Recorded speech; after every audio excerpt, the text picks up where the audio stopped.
are back for the final Supergirl Super Tuesday. It is season 3, episode 23, Battles Lost and Won. I am Shanna. I am here with the doctor. Hola. And let the good people know how you felt about this week's episode. This is how you do a finale every time. This is how you do it. I loved it. I loved it. Same. It was a really, what I will say, and I think this is just a general problem with most finales, not just like CW was, but just in general with most finales, trying to fit too much into the final episode. Mm-hmm. I did feel like it was a lot. So like at one point they were like going character by character, and it was just kind of like, and now this is what my journey is going to be coming up. And now this is what my journey is going to be. You know, it was just like, it felt like going down a list and like checking off all the boxes to make sure we hit everybody. So that was a little frustrating. But other than that, like, I just thought it was well done. And then I don't know if you have been doing this, but I've been doing a little bit of reading from the EPs on what they have planned coming up for the next season. And I am really excited. I have not been reading them, but we can talk about them since you've read them. Yeah. Okay. So first and foremost, they just hit you cold open. We're going right into this fight with Rain. Trying to stop Rain from terraforming. All your faves are here, except Clark, because Clark is in Madagascar. But no, Clark makes a cameo on television because he does something on his side of the world that they mentioned. He was in Madagascar. Yeah. That's not his side of the world. Metropolis is not near Madagascar. So it's like literally everyone is in National City except Clark. He's saving the rest of the world. I know Clark is sitting over here like, y'all got like 5 superpowered people. Can I get one person to help me out? That's a good point. I was like, my gosh. Y'all are dealing with a city. I'm dealing with a whole ass country. Come on. Yeah. So everyone is there. Imra and Brainy show up out of nowhere.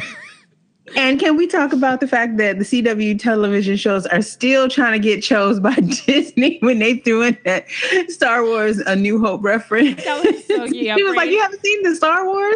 Not a Star Wars? Like, we didn't show you one Star Wars while you were here. Not one. She should have been like, there's 8 of them now. I can't believe we didn't show you one. We didn't show you not one of them? And 2 standalones. Like, you Rebels, Clone Wars, nothing. They stay trying to get chose by Disney. They keep sending out these smoke signals like, help us. Oh my God. It was so funny. And they clearly saved all the budget for this last episode. They were like, whatever we got left, we got to spend before the end of the fiscal year. Look, them freezing that tidal wave and it being destroyed. I'm like, that's beautiful. Yeah. It was wonderful. Like, literally, Imra comes out of nowhere and she's just holding back a wave with her mind. I know. All I know is this, though. The other day was me and my kid watched Wonder Woman. Mm-hmm. And so I was like, you know what? I want to see Wonder Woman's appearance in Batman versus Superman, but there's no way I'd watch that whole movie again. So I was looking for it on YouTube. Girl, I found that 5-minute clip when Clark/Kal-El comes back to life and they're all fighting him. I'm like, what the fuck is this? I don't know. What is this? This looks so bad. I don't know why you continue to bring these things to the audience. And then I'm looking at this episode. I'm like, movie, television, movie with Infinity War budget, television. My only continued issue is Brainy in that makeup. Stop. Yeah, they yeah. And that wig. Who keeps putting that wig, making him look like what's his name from Back to the Future? Doc Brown. Yeah. Who keeps putting that Doc Brown wig on that boy? He is young. Why you got him looking like a 70-year-old balding man? Ugh, can't stand it.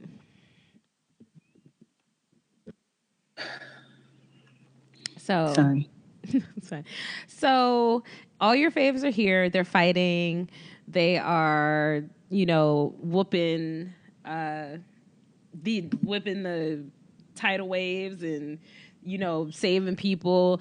Jimmy has a moment where he takes off there's a woman panicking because her son's in the building, and he takes off his mask and reveals himself and calms her down. So he has his hero epiphany moment. All I know is but would that work in real life?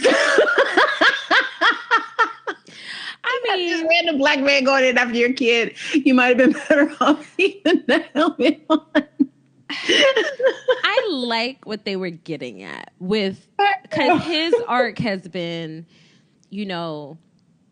people need to see heroes like me. And then also I had a moment where on the rewatch, knowing where it was going, that when they save the city and then they're all standing on the stairs there, and it's Allura, Mon-El, Kara, Alex. Huh? It wasn't Allura, because I'm using that image for the show art. It was Allura, Kara, Mon-El, Alex, and Jim, Guardian. Yeah, that's what I said. I said Allura. I thought you said Imra. No, I said Allura. I'm sorry. Yeah, so they're all standing there, and people are basically everyone can see their faces except Jimmy. Jimmy's the only one with the mask on. So I kind of had that moment of oh, I get it. It's everyone else is unmasked and kind of gets to be themselves, even though Kara's identity is quote unquote secret. I don't know how nobody's figured it out. But so I got it in that moment. I was like, he wants to be able to show who he is. He wants to be able to have that connection. I get it. I still was kind of I don't know. I get it. I'm just really interested to see where it goes from here. Because we've seen on Black Lightning, it's it is very different being a black vigilante. Mm-hmm. So I'm interested in that. Yeah. All I know is that by the end of this episode, the entire landscape of the Supergirl universe seems to be changed. Yes. I was just wait, what? And I was like, why did they feel this? I mean, this is their best season. Why is it starting to feel a little like a series finale? We know they're renewed, but I'm okay with that. I'm okay with them taking a risk and shifting because they've been building and getting better and better and better each episode, each season. So to be daring and do something different, I'm here for it. I trust them. Yeah. I mean, that's really where I am. I'm I try, where y'all want to take it next? I'm here with you. And so then we get all of the Black Fatherhood, the Martian Fatherhood, with John and his father. So while everybody is fighting, John and his father are having their last moments together. And John is trying to get as much of the history and the memories from his father before he sacrifices himself to the earth to stop Rain from terraforming. You have a clip that you would like to play? I do, because after he gives him what he says is the most important memory, which is the creation. When what was it when the scroll was passed down from the gods, and they received the information, basically the dawn of their people. Yeah. And so after he does that, here it is. Here we go.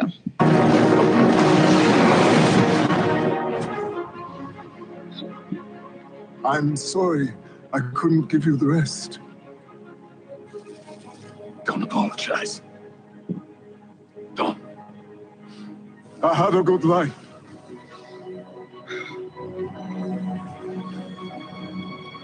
I'm not ready. You looked into the flames and you had no fear. It's because you were with me. That will never change, Sean. Never.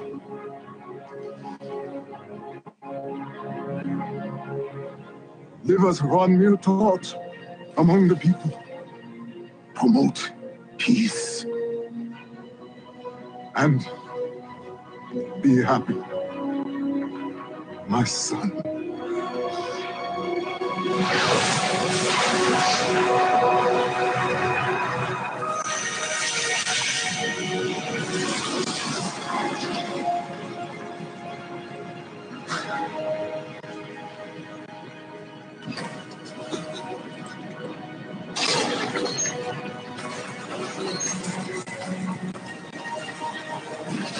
Let me tell you, when he said, "Be happy, my son," just now I almost start crying again. Like, how do they have me crying 5 minutes into the freaking episode? Houseway? How? Okay, two things. I'm just gonna be the person. I watched it, and I was very much so like somebody in the writers' room watched Black Panther a lot. Yes, I was ready for him to say, "I'm Praise not ready. I'm not ready to be without you." Like, I was just like this feel like even just like the scene of the Martians like passing the scrolls, it just felt very like and then the goddess bestowed upon them the power of the Black Panther. Like, what's happening here? And then also it's kind of like, it's funny because John didn't get all the memories, but he got like the origins of his people. And I was like, what if he comes out of this and he's like, we was kings?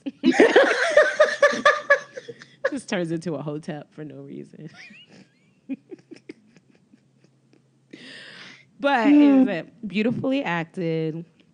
So sad we don't get any more Carl Lumley. Love me some Carl Lumley. Yeah, David Harewood was doing his blacking. It was beautiful. Yes, he was. So then they go on. Rain comes out of the earth. I like how they gave Chad Lowe one last way to redeem himself.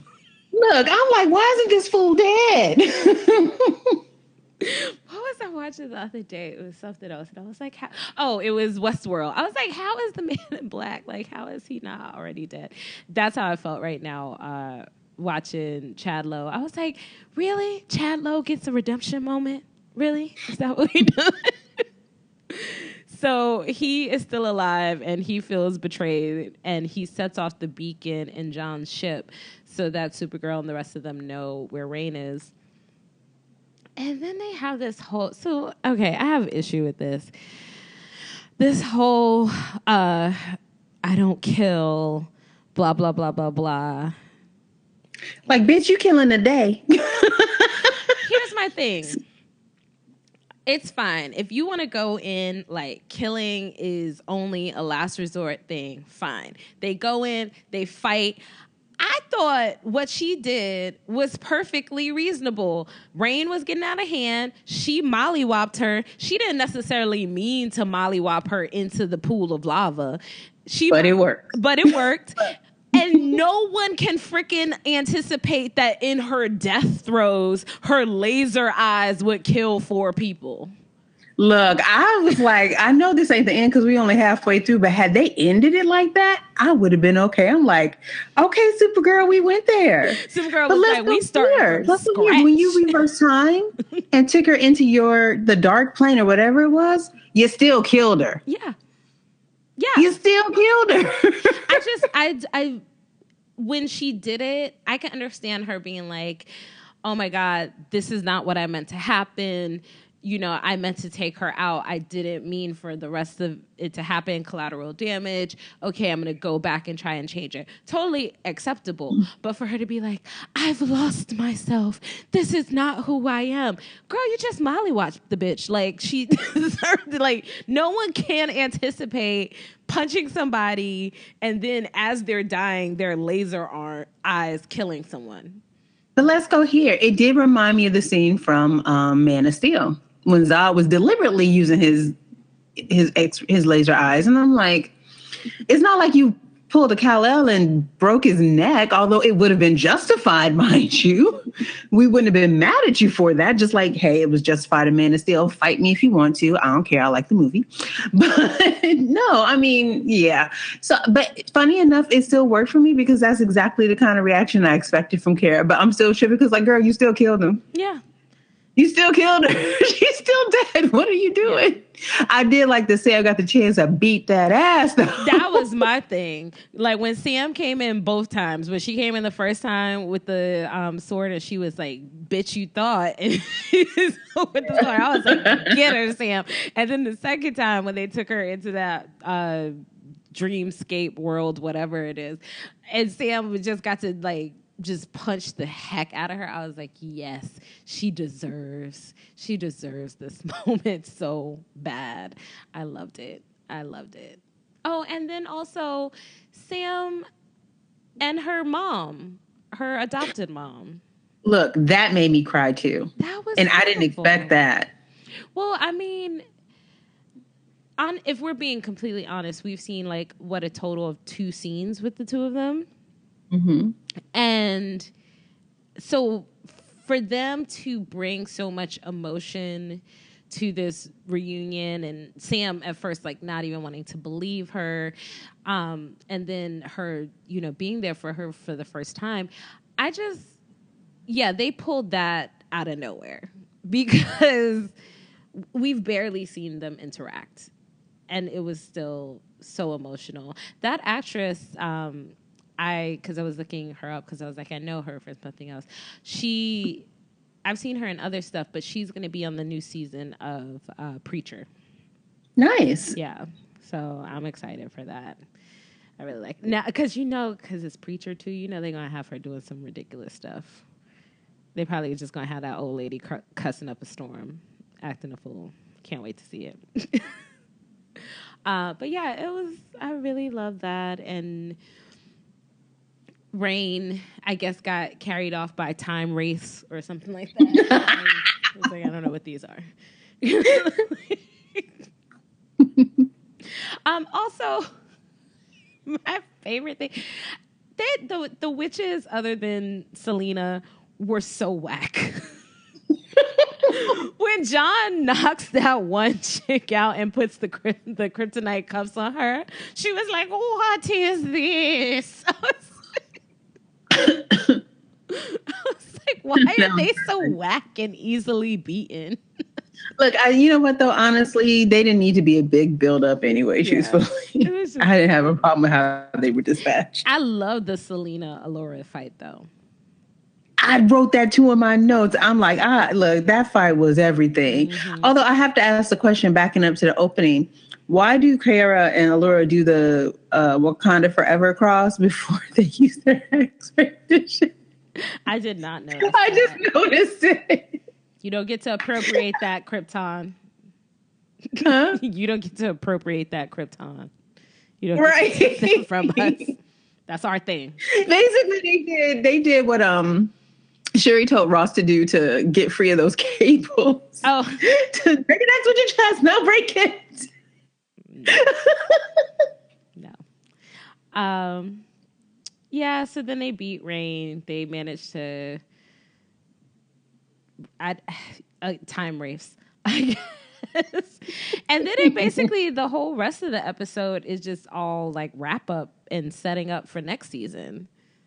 I know, and I feel like, are they trying to set up? I really feel like they're trying to tease or hint. I don't know if it'll be a webisode. I don't know if it'll be a mid-break, like 4-8 episode run. I feel like they're trying to tease a Legion spinoff, especially with them sending Winn back with Mon-El. Okay, so here's the thing. So Mon-El, after talking to Kara about myths that he clearly has never read, he decides to go back to the future with the Legion. And when... No, it's not that he decides. Brainiac says he has to go back with Winn. Well, he's just like, like they need you more than you're needed here, basically. And so in the future, when they went back, because the blight never happened, his cousin Brainiac, the evil Brainiac, who they didn't say. I'm wondering if they didn't say it because that is the main villain on the Krypton TV show. Could be. So he is trying to destroy all AI. So Brainy is no longer safe in that time. But because Winn is really smart and he apparently is like the father of all this future tech, Winn is going back with Mon-El.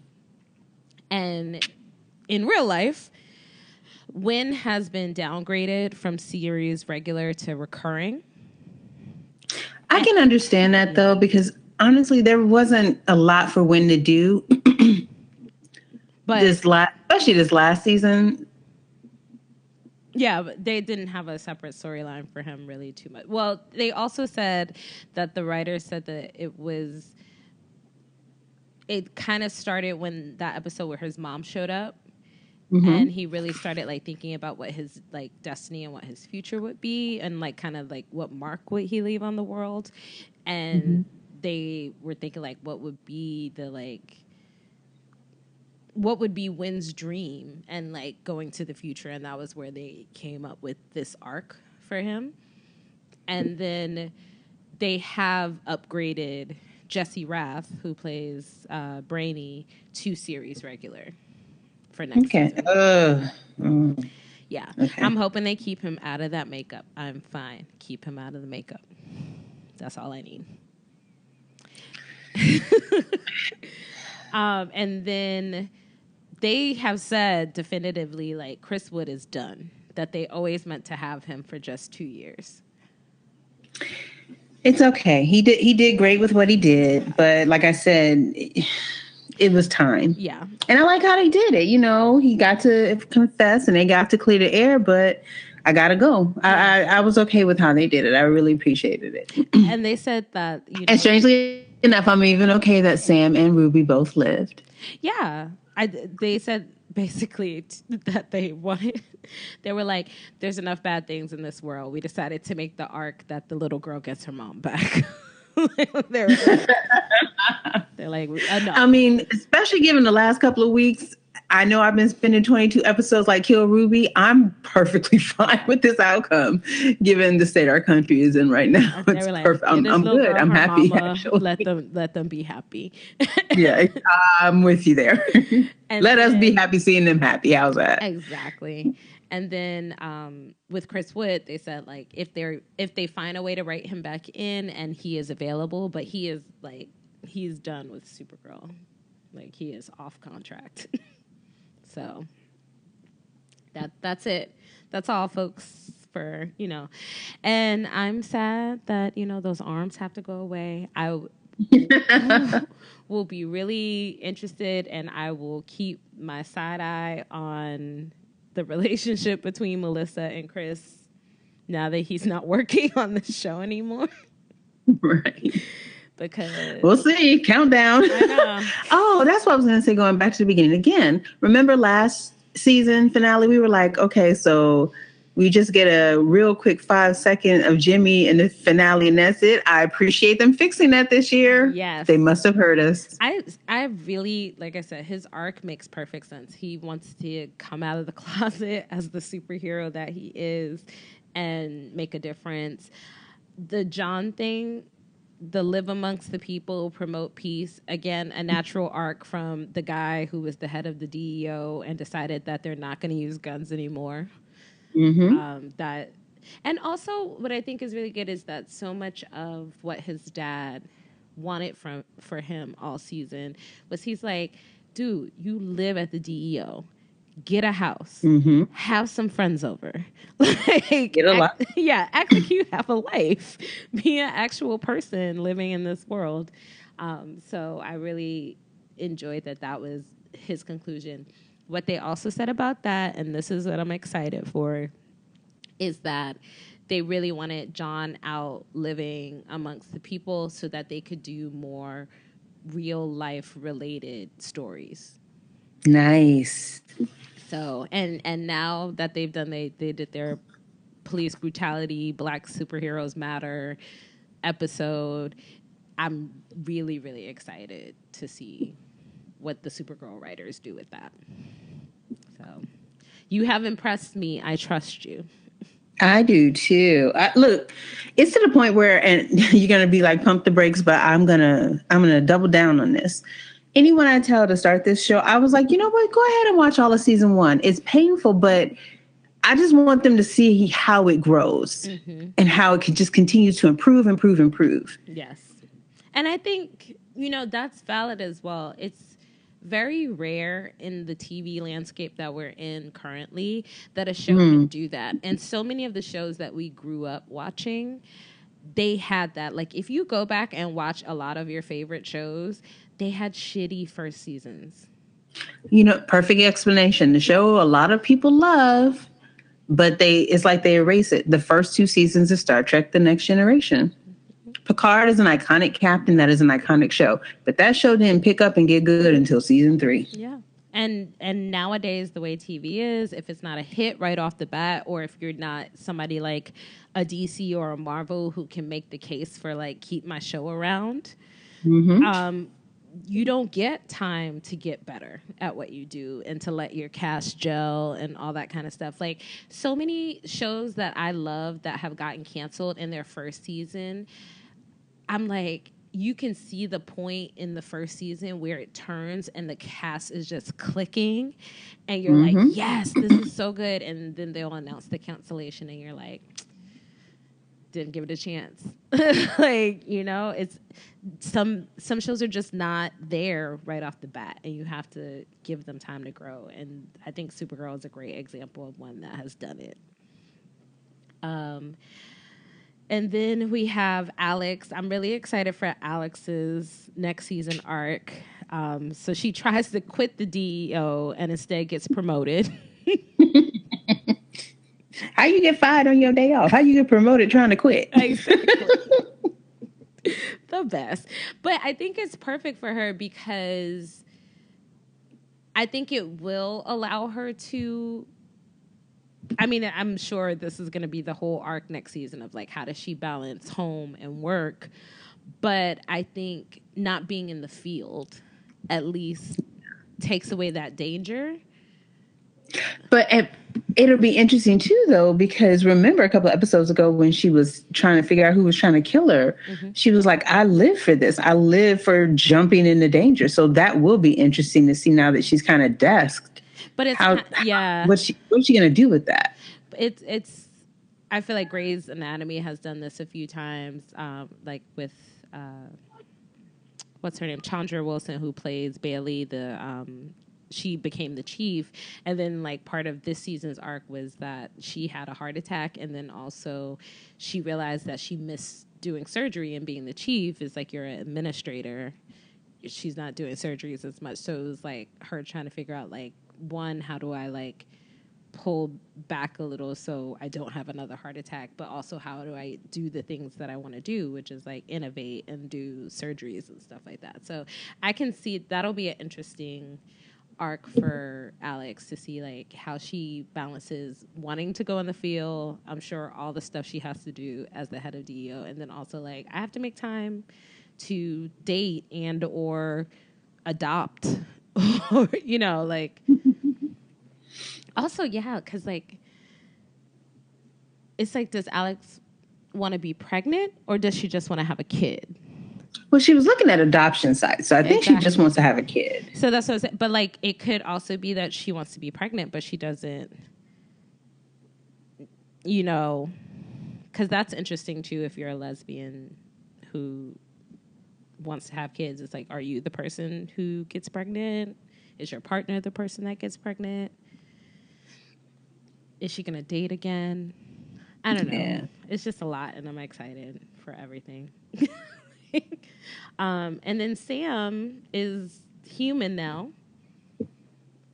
She's all human, apparently, and Ruby and her are happy, and the producers have said that they would love to have her back because they really love Odette and also the little girl that plays Ruby. So I don't know. I would love to have them come back. I know it's all wrapped up, but I just thought they were cute. Yeah.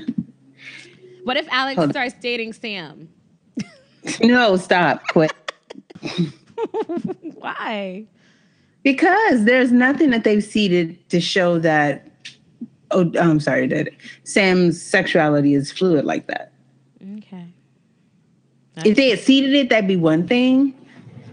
But because they didn't seed it, I'm having trouble seeing how they're going to introduce it. You know what I mean? I just want them to stick around. Just always trying to burst my bubble. And then the two big things, which I'm sure are going to be the major arcs for next season. Lena is out here with the Harunel. Yeah, her face when she's like, yeah, it's all, I'm so comforted that it's leaving the earth. And Lena's like, well, actually. First of all, Lena's face when she brought the Harunel over to Allura, she's like, here's the Harunel that your daughter asked me to make. And the way she side-eyed Supergirl. Like, Supergirl said thank you, and Lena gave her the, you're welcome. Like, I don't fuck with you. Did you forget? Pretty much. I was like, my God. And then when Allura said, I'm so happy is like leaving Earth, like Lena, she might as well have did the, like, look up at the sky and whistle. Like, what do you see here? I know. She's so obvious. And then her and Tess are over here doing all sorts of experiments on it. I want to believe that Lena is using it for good. Like, it's going to be like an energy source, and like Lena's going to like revolutionize things. So we have like clean burning fuel or something. I really feel like they're taking her in a direction of similar to Lex's storyline on Smallville, where he believes that he's developing these things to protect the world. And he really is coming from it from a genuine place. But it's, as you know, Clark in Smallville didn't really attack Lex the way Kara attacked Lena. So Clark was basically like, dude, you're not being upfront. Yes, I'm keeping a secret from you.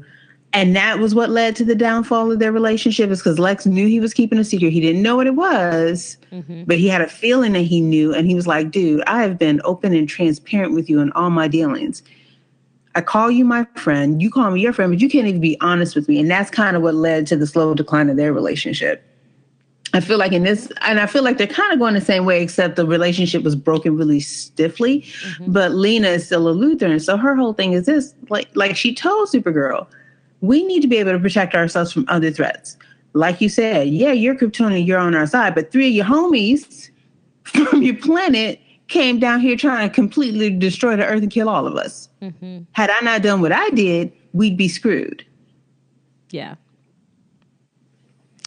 I mean, I think we all know that this doesn't end well. No, especially because the Harunel, when they went into I'm going to call it the Kryptonians' ancestral plane. Fuck it. When Kara and Sam took Rain in there, we got a split off of what's her face, Kara. So that is the second big storyline. My question to you is, do you think that Kara is like Sam human, or do you think that Kara has powers? I think she might be human. Okay. Which I think will be interesting. So, I mean, the writers have said it's a little bit, the fact that she was in Siberia, it's a little bit based off of the Red Sun arc from Superman. Where it's like a what if, it's by Mark Millar, it's by a what if Superman had landed in Russia instead of in America, and what that means for like the Cold War and like all of that kind of stuff. So I'm wondering if this Kara has powers or not, or if maybe she's like how Sam was before Rain was confined and like she has some powers. Or if their powers are like tied to each other, like the stronger that Kara gets, the weaker our Kara gets. So, should be interesting. Also, we have both admitted that one of our favorite things is when Melissa Benoist gets to play evil. Or a different version of herself, yeah. Yeah. So I'm actually really, really excited for the prospect of like evil Russian Kara. I hope they don't make her do an accent. Never mind. Don't want that. So anything else on this episode before we get to the feedback? Let me check my notes. Lena starts phase 2. Kara's in Siberia. Holy shit, what does that mean? When leaving the show, we confirmed that. Hang out, Thailand's kid. No, we caught it. Caught everything. Okay. All right. Oh, there was my only real big gripe. I still don't like that Kara can't breathe into space without jewelry, but whatever. I'm gonna let it go. Everyone has to have their thing. She can't be perfect. Chris, she's allergic to kryptonite. That can't be the only thing. That's always been my gripe with Superman is I need him to have more weaknesses. Apparently Lois is his weakness according to that trash ass 5-minute clip. I'm like, no, the hell, it didn't take Lois. Oh my God. Never mind. Oh, I got to squirt my brain. Let's get to All right, it is time for feedback. First of all, thank you guys for continuing to write in, sticking with us. No other shows are on right now. So thank you for taking the time to stick with us. And I am actually surprisingly sad, although happy for the time away from recording every week. So, continue to, hit us up on Twitter, Facebook, or whatever. We're there. I'm back on Facebook, so you can hit me up there now.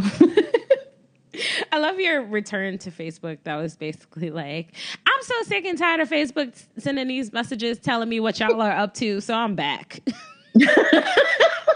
Right. I'm like, how I deactivate, tell you not to email me. It's like, hey, Nina said this. Do you want to know what it is? I love Nina, but no. I'll catch it when I come back. And then I unsubscribe from that. It is quiet for a week. And then there's like, hey, Joseph said this about Sterling. Want to know what he said? I'm like, son of a bitch. Just leave me alone. So just in case y'all were wondering what that Facebook deactivation life is like, it's apparently just a bunch of emails. Basically. All right. Speaking of Joseph, our first feedback is from Joseph, and he says, "Hello, ladies. Here are some quick hits from me. Melissa Benoist's face acting is great. She conveys emotions without saying a single word. I did particularly notice that the scene when the time wraiths are taking Rain." Her face was like, I don't know what the fuck is going on, but thank God it's not me. Jimmy had his I am Iron Man moment, and this will probably signal the beginning of the end of Catco being a filming location. Here's the thing. I love Catco, and I think it's great, but they have not utilized Catco at all in any significant way. So I kind of am ready for Catco to be gone, because it's just, if you're not going to use it, might as well get rid of it. Bye, Winn. Gonna miss you, buddy. Bye, Mon-El. Just bye. I would have figured John to be more of a fedora man than a trilby one, but I'll allow it. Rest in power, Marin. Director Dan Verzay. I'm surprised that both Sam and Ruby survived the season, although I shouldn't be. Saving lives has always been Supergirl's modus operandi. My future wife, Lena, being all sneaky. I love it. And so are we going to get Supergirl Red Daughter next season? I'm here for it. It's looking that way. According to the producers, Supergirl Red Daughter, that's what we are. You know what? Okay, does anybody read Bombshells? I'm saying this like to the general audience as if you can reply back to me. But yeah, hit me up on Twitter, reply back to me. Let me know if you're reading Bombshells, because that is the story in Bombshells as well. They're Supergirl and Stargirl are sisters who are, one is born to the couple. Supergirl is adopted because she lands in Soviet Russia, and the two of them are brought up together as sisters. And then Stargirl gets her staff, and they both have superpowers, and then they end up joining the Bombshells. So I don't know if the writers are going to take from that at all either. That would be cool. I think so. I agree. Amani replied to Joseph, Lena saw the dangers of the 53%, and she's not going to let that mess go again without a backup plan. The hero we all deserve.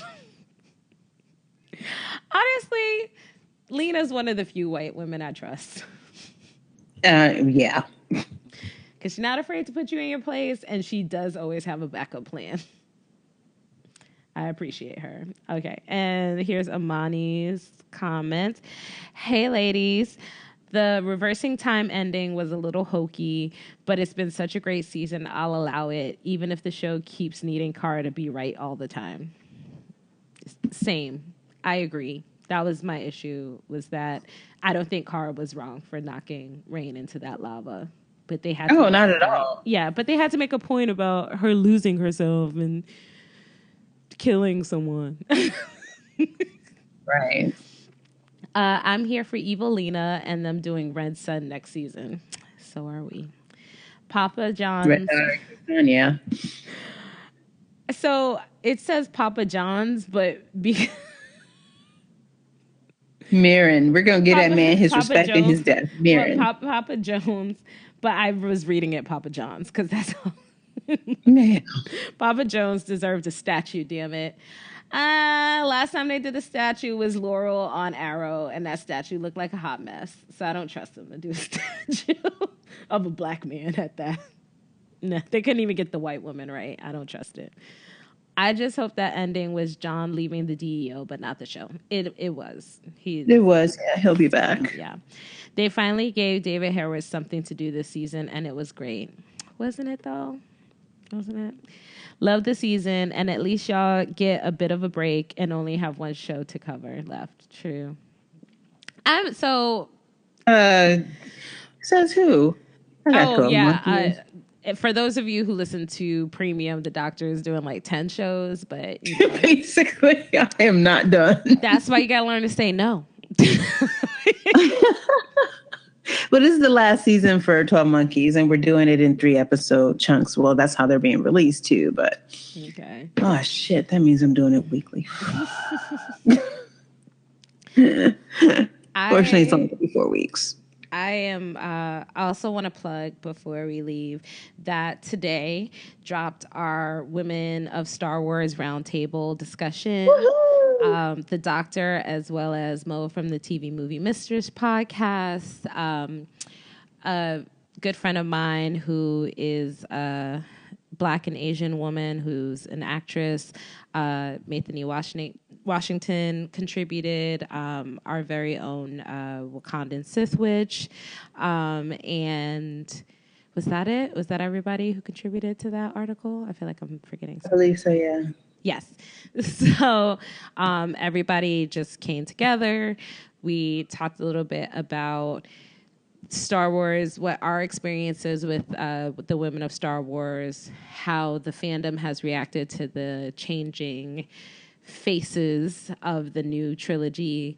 And we had to talk about Enfys Nest from Solo. If you haven't seen Solo, first of all, get your life right. It's totally fun, enjoyable. And there is an awesome reveal of a character at the end that just blew everybody away. And I'm hoping for more. So check that out. It's up on the site. We've been tweeting out today. And anything else coming up? Cloak and Dagger, episodes 3, 4, and 5. We'll do that in a few weeks. And San Diego. I'm sorry? San Diego is coming up soon, which means we're just crazy right now trying to get ready for that. Let's say that they announced the new lineup. All the DC TV shows will be on Mondays and Tuesdays in the fall. Oh. So basically, Tuesday, October 9th, The Flash is coming back at 8 p.m. Black Lightning will be on at 9. And then Sunday, Supergirl's moving to Sunday at 8. Arrow is moving to Monday at 8. And Legends of Tomorrow is moving to Monday at 9. Oh, wow. So just front-loading all the DC shows at the beginning of the week. Interesting. That's Sunday. That's going to be an interesting one. Well, and I'm hoping that it's partly. Well, I'm worried, but at the same time, I'm not, because they moved one of their strongest shows to a night where it could handle it. Yeah, it's just because in my case, because I watch all of the TV, Sunday is a rough night for me because there's already a ton of good shows on. But the good news is most of them come on at 9, like Game of Thrones and Walking Dead. Oh, oops, sorry. Yeah, like Game of Thrones, Westworld. Also, the good thing about it, Walking Dead. What is wrong with me? The good thing about it really is the fact that all of those shows are cable shows, and nowadays you can usually catch those online early because they come on East Coast time first. Yeah. Oh, for me, sorry, I'm on the West Coast. So usually I can watch those at 7. Yeah, it'll be interesting. All right, we'll see what happens this fall. But yeah, I will miss you, Supergirl. You have done an amazing job this season. Who would have thought you would move up to at least number 2 on my list of DC superhero shows? I just, I'm all I feel like you done good. Just want to give Supergirl a chuck on the chin. Good job. Oh, that's what I was going to announce. So we've been covering Doctor Who, reviewing the old Doctors. If you're a Doctor Who fan, we will be covering the new season with the 13th Doctor, the first female Doctor, on the free feed this year. Woo. And we'll be covering it in the same way that we do Star Trek Discovery in 3-episode chunks. So if you're a Whovian or you know a Whovian, come and take a listen. And if you like what you hear there, you might want to go back and listen, because we're still covering Torchwood on Premium. And we're getting ready to record season 3, part 1 of season 3, which is one of the best seasons, the Children of Earth 5-episode arc. So just wanted to throw that out there.